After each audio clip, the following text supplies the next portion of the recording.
आपणको आमर new farming YouTube channel तरफ नमस्कार। आज आम जड़े चाषी भाई पाखक आसीचु से चाषी भाई पाखक आज आम गोटे गोटे टॉपिक एमती कथा जमी आपण मान बहुत इंपोर्टेंट हो पारे। आपण मैंने समस्ते चाष करुवे बैंगन चाष भी बहुत चाषी भाई मैंने करुवे। आम से टॉपिक रे कथा जो टॉपिक रे समस्त को से जिनसा दरकार थाए किंतु को वीडियो कोठी भी मिले बैंगन चाष रोग कहीं हुए कौ समय हुए ये कथा गुड़ाक चाषी भाई को पचारा जदि चाषी भाई जानी चाषी भाई आपण को निश्चित भाव में शेयर करेंगे न जानी मुझे ये वीडियो माध्यम आपको जनइबी कि कहीं हुए आ कौ समय हुए। चाषी भाई आपन को आम न्यू फार्मिंग यूट्यूब चैनल तरफ नमस्कार। नमस्कार। आउ टी आप एड्रेसटा और आपंकर नाटा कहे जो दर्शक बंधु आम वीडियो देखुं यूट्यूब चैनल से जानीपर आम वीडियोटा कौट सुट कर। मो ना स्वाधीन स्वाई आम यहाँ हूँ बाघमारी पोस्ट रे जाउची। आज्ञा आपणकर पूरा डिलो ग्राम पंचायत रे जाउची। आउ को डिस्ट्रिक्ट एटा? खोर्धा डिस्ट्रिक्ट। चाषी भाई आपण बैंगन चाष ये स्टार्टिंग एबे कले ना आपण आग भी बैंगन चाष करुले जदि करुले केतिकी क्वांटिटी रे आपण बैंगन चाष करुले ग्राफ्टेड लगाउले नॉन ग्राफ्टेड लगाउले? एटा गोटे ट्रे लागिची ऑर्गेनिक रे ग्राफ्टेड रे लागिची।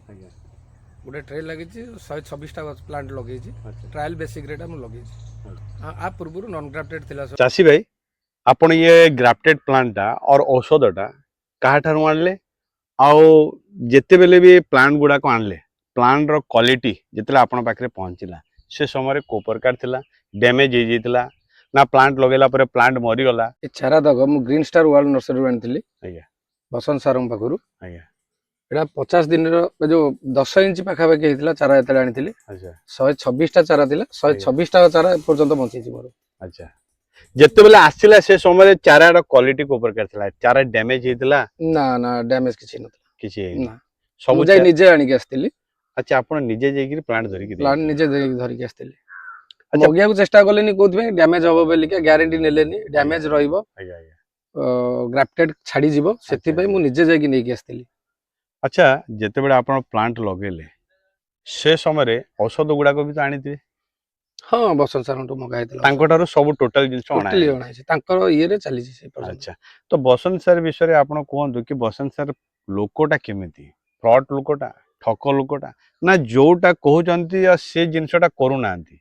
ना मु तो ए पर्यंत जेति कि चली छी भी आज्ञा ट्रायल बेसिक रे भलो अछि प्लांट भलो अछि मनुष्य भलो अछि ना नै जहा थारु आपण आनी चली से विषय रे हमें जानिबा पाइ जाउ। ठीक अछि फ्रॉड लोक तो नुई ना ना से जेमिति टंका नै गला पर जिंस दउ नांती? ना ना ना से तांकर ये रे चली छी ए पर्यंत भी सब जेमिति प्लांट दे देला पर एडा आतिला रे प्लांट डैमेज तांकर शेड्यूल रे ही बनुची सब जिंस। अच्छा अच्छा फास्ट प्रथम गुरु ए पर्यंत तांकर शेड्यूल रे ही 50 दिन पर्यंत चली छी आ शेड्यूल रे चलीबो भी शेड्यूल रे चली छी प्लांट देइचंती औषध देइचंती ए आपनकर कथा सब राइट। मु सीधा भाव में पचारुची मनुष्य उपरे मनुष्य बसंत सर भल लोग अछन भल लोक अछन हां खराब से तांका तरफरु फोन करी पचारंती मेडिसिन दा ई टाइम रे नियो बहुत गुडे चासी जिंसटा को आमे चासी मन को पई वीडियोटा बनौछु जेहेतु आपन को आपन निजे चासी आपन को भी अन्य चासी गुडा को देखिबे तो आपन केबे चासी रो क्षति न हो सेटा भाबी गिरी कहबे कि जोटा ठीक तो ठीक खराब तो खराब आपनकर विश्वास करके जणे नेला परे जना पड़िबो कि बसंत ताकू ठकुची हेति भाई मु आपन को पचार दोची कि आपन टाको टारु आनी चंदी सारटा केमिति कहि नाही बसंत सर भलो अछन ता शेड्यूल ले कि पर्यंत बनी छी। आज्ञा आपन जेते बेले ये बैंगन ग्राफ्टेड बैंगन लगेले तो जमी प्रस्तुति करबा पूर्वरु आपन कोन सॉइल टेस्ट करथिले कि? सॉइल टेस्ट तो एटा कर नथली किंतु चाष करी 15 दिन 2-3 गोड़ चाष होइतिला 15-20 दिन पूरा खरा होइतिली। प्लांट लगेबा पूर्वरु प्लांट को विशोधन करथिले कि? प्लांट विशोधन तो मु करी नथली फर्स्ट टाइम एटा मु करची ग्राफ्टेड रो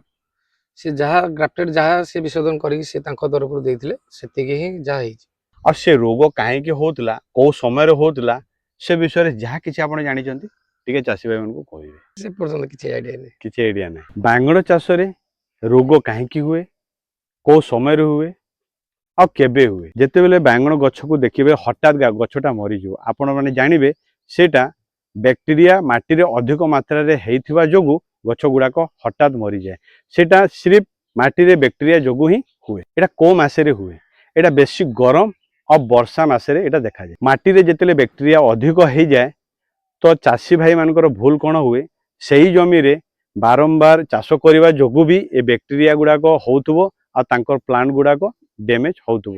ସେଥିପାଇଁ ବ୍ୟାକ୍ଟେରିଆ ମୁକ୍ତ କରିବା ପାଇଁ ଆପଣମାନଙ୍କୁ ସଏଲ୍ ଟେଷ୍ଟ କରିବାକୁ ପଡ଼ିବ ଆଉ ମାଟିରେ ଯେଉଁ ପୋଷକ ତତ୍ତ୍ୱ ଗୁଡ଼ାକ ଅଛି ତାକୁ ଫୁଲଫିଲ୍ କରିକିରି ମାଟିକୁ ବି ବିଶୋଧନ କରିବାକୁ ପଡ଼ିବ।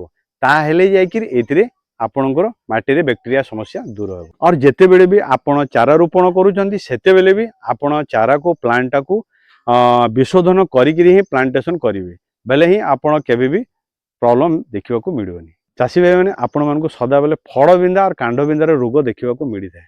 କାଣ୍ଡବିନ୍ଧା କେଉଁଟା ଥାଏ? କାଣ୍ଡବିନ୍ଧା ଯେଉଁଟା ବାଇଗଣ ଗଛରେ ଯେତେବେଳେ ମୂଳରେ ପୋକ ପଶିଯାଏ, ପତ୍ର ଗୁଡ଼ାକ ଶୁଖିଯାଏ, ଯେତେବେଳେ ଡାଳଟା ଭାଙ୍ଗିବେ ଦେଖିବେ ପତ୍ରରୁ ମଝିରୁ ୟା ଡାଳ ମଝିରୁ ପୋକ ବାହାରିବ। ସେଥିରୁ ଆପଣ ଜାଣିପାରିବେ ଏଇଟା କାଣ୍ଡବିନ୍ଧା ରୋଗ। ଫଳବିନ୍ଧା ରୋଗ ଆପଣ ଜାଣିଥିବେ, ତଥାପି ମୁଁ ବତେଇ ଦେଉଛି। ଫଳରେ ଦେଖିବେ ଛୋଟିଆ ଛୋଟିଆ ଦାଗ ହେଇଯିବ। ଫଳ ଯେତେବେଳେ କାଟିବେ ଦେଖିବେ ସେ ଭିତରୁ ପୋକ ଗୁଡ଼ାକ ବାହାରିବ। ସେଥିରୁ ବି ଆପଣମାନେ ଜାଣିପାରିବେ ସେଇଟା ଫଳବିନ୍ଧା ରୋଗ ହେଇଛି। ଏ ସବୁ ଗୁଡ଼ାକ ବେଶୀ କରି ସବୁ ମାସରେ ଦେଖାଯାଏ, ଫଳବିନ୍ଧା ଆଉ କାଣ୍ଡବିନ୍ଧା ରୋଗ ଗୁଡ଼ାକ। କିନ୍ତୁ ମୁଖ୍ୟ ବେଶୀ ସମୟ ଦେଖାଯାଏ ଖରା ମାସରେ ହିଁ କାଣ୍ଡବିନ୍ଧା ରୋଗ ଆଉ ଫଳବିନ୍ଧା ରୋଗ ଗୁଡ଼ାକ ଦେଖାଯାଇଥାଏ। କାଣ୍ଡବିନ୍ଧା ରୋଗ କାହିଁକି ହୁଏ? ବେଶୀ କରି ଜମିକୁ ସଫାସୁତୁରା ନ ରଖିବା ଯୋଗୁଁ ହୁଏ, ଆଉ କୀଟ ପତଙ୍ଗ ଗୁଡ଼ାକ ଆଟାକ୍ କରନ୍ତି ଆଉ ସେଥି ଯୋଗୁଁ ହୁଏ। ଆଉ ବାଇଗଣ ଗଛରେ ଯେତେବେଳେ ଫଳ ଗୁଡ଼ାକ ଫଳବିନ୍ଧା ହେଇଥିବ ସେ ଫଳ ଗୁଡ଼ାକ ନ ତୋଳିକିରି ସାଙ୍ଗେ ସାଙ୍ଗେ ପ୍ଲାଣ୍ଟରୁ ବାହାରେ ନ ଫିକିବା ଦ୍ୱାରା ବି ଏସବୁ ଜିନିଷ ଗୁଡ଼ାକ ହୁଏ। ଆଉ ଯେତେବେଳେ ବି ଆପଣ ପ୍ଲାଣ୍ଟ ଫିକୁଛନ୍ତି, ଫଳ ଫିକୁଛନ୍ତି ତ ଏଇଠି ସେଇଠି ନ ଫିକିକିରି ଦୂରରେ ଫିଙ୍ଗିବେ, ନହେଲେ କେଉଁଠି ଜମିରେ ମାଟି ଖୋଳି ପୋତିବେ। ଲିଫ୍ କଲ୍ ଭାଇରସ୍, ଏଇଟା ଆପଣମାନେ ବି ବାଇଗଣ ଚାଷରେ ବୋଧେ ଫାର୍ଷ୍ଟ ଟାଇମ୍ ଶୁଣୁଥିବେ। ଯେଉଁ ପୁରୁଣା ଚାଷୀ ସେମାନେ ଜାଣୁଥିବେ। ଏଥିରେ କ'ଣ ହେଇଯାଏ? ପତ୍ର ଶୁଖିଯାଏ ଆଉ ଗଛ ଗୁଡ଼ାକ ବଢ଼େନି, ଛୋଟ ହେଇଯାଏ। ଆଉ ଏଇଟା କେଉଁ ସମୟରେ ହୁଏ? ଏଇଟା ବେଶୀ ଗରମ ସମୟରେ ଦେଖିବାକୁ ମିଳିଥାଏ। ଏଇଟା କ'ଣ ପାଇଁ ହୁଏ? ଏଇଟା ଶ୍ଵେତ ମାଛି ଭାଇରସ୍ ଛାଡ଼ିବା ଯୋଗୁଁ, ପ୍ଲାଣ୍ଟ ମାନଙ୍କୁ ଭାଇରସ୍ ଛାଡ଼ିବା ଯୋଗୁଁ ହୁଏ। और श्वेत माछी को चाषी भाई कंट्रोल न करि पारिबा जोगु ए सबु रोग गुड़ाक प्लांट रे देखा मिलता है। इथिरे आपण गछ को ठीक भाव में केमिति रखिबे। येलो स्टिक जो आसुची आपण मानकर जो लगेबा पई सेटा लगेबे। सेटा लगेले कौन हम जी कीट पतंग आसुचंदी सब उड़ीकी सब से येलो स्टिक रे लागिकी रहिबे। और आपण प्रति सप्ताह नीम ऑयल यूज करेंगे, स्प्रे करेंगे प्लांट को। तापरे रोग गछ गुड़ाक जी आपंकर प्लांट रोचे से गुड़ाक काढ़ी आप फिकीदेवे, ताहले ये रोग मुक्त प्लांट आपड़ पाइपर। ना गोटे पर गोटे आपंकर ये प्लांट को रोग हो। फॉर्मसिम बाइट जो रोगटा हुए सेटा को आप चिन्हिबे केमिति आपंकर प्लांट फल रे धुरुसा दाग हम आ फल पाची को मसरे बेसी करी हुए। एटा बेसी वर्षा ऋतु सरीला परे हुए आ वर्षा समय ये सब गुड़ाक देखा जाए। चाषी भाई मैंने एटा को भूल कौन कले ये सब जिनस गुड़ाक हुए। ये चाषी भाई मान को ये समस्या कहीं देखा जाए? कम जगार बेसी गछ लगाती, प्लांट दूरता मेंटेन करके रखती ना, उषार करके रखती ना, जेहेतु से खरा भल भाव में बाजेनी, पवन भल भाव में बाजेनी और ये रोग गुड़ाक से समय से प्लांट मान को देखा जाए।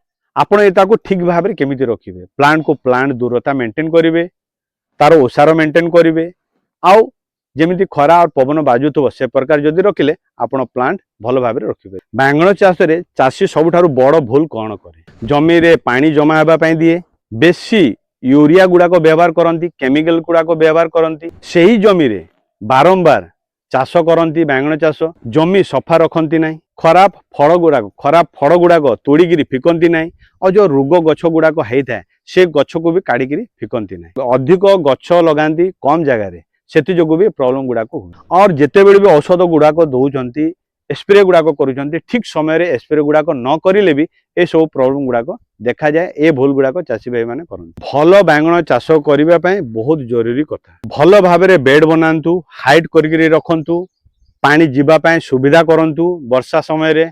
आउ प्रति सप्ताह नीम ऑयल स्प्रे करूँ। आउ ऑर्गेनिक जो औषध गुड़ाक आपड़ दौरान तार शेड्यूल हिसाब रे आपण औषध व्यवहार करंतु। आउ जैविक खत गुड़ाक सदाबले व्यवहार करंतु। एतिकी किछि करिवे आपण बैंगन चाष रे निश्चित भाव में लाभवान हेबे। चाषी भाई बहुत गुड़े कथा आमको आपण कहले, चाष विषय बतैले, प्लांट केमिति आनिचंती, औषध काठारो आनिचंती, और बसंत सार विषय भी कहले। बसंत सार ठक ना मिछ, प्लांट दौरान न दौरान, औषध भलटा दौरान न दौरान, फोन उठाउचंती ना नाई, बसंत सार खराब ना भल ए विषय भी चाषी भाई मान को जनइले। आमे नेक्स्ट वीडियो आपन को आउ थरे आसिक ये बनइबू, जेते बेले आपनकर प्लांट रे भल भाव में बैंगन होइतिबो और ये ऑर्गेनिक प्रोडक्ट जो आपण यूज करूचंती से ऑर्गेनिक प्रोडक्ट सेतेडे पर्यंत व्यवहार करूचंती न करूचंती आमे चासी भाई मन को बतेबू और आपण इधरे लाभवान हेले न हेले से विषय भी चासी भाई मन को बतेबू आमर दायित्व होची जोटा आपण करिचंती भलो जिंस करिचंती जदी भलो होची आमे देखेबू खराब हेले मध्य आमे देखेबू आपण हमको बहुत मूल्यवान समय देले वीडियो बनेबा पई आउ एते गुडे कथा चासी भाई मान सहित भी शेयर कले जोटा आपण जानिचंती सेटा कहले जोटा न जानिचंती सेटा भी आपण कहले सेति पई आपण को आशीष धन्यवाद हमर न्यू फार्मिंग यूट्यूब चैनल तरफ चासी भाई माने आपण को हमर न्यू फार्मिंग यूट्यूब चैनल तरफ आउ किसी वीडियो अन्य टॉपिक रे देखिबा को चाहउचंती ले कमेंट सेक्शन रे कमेंट करिवे हेले मोर चैनल को सब्सक्राइब मध्य करिवे more new farming YouTube channel तरफ आपण समस्त को मोर नमस्कार।